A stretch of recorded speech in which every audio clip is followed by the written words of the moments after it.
আপনাকে কাফন পরানো হবে।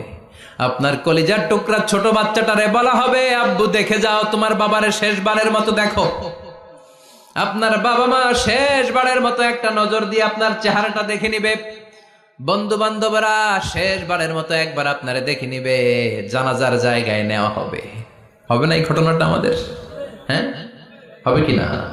হাজার হাজার মানুষ শেষ বিদায় দেওয়ার জন্য আসবে। 4টা তাকবীর দিয়ে ইমাম নামাজ শুরু করবে। আল্লাহু আকবার, আল্লাহু আকবার, আল্লাহু আকবার, আল্লাহু আকবার বলে নামাজ শুরু করবে। নামাজ শেষ।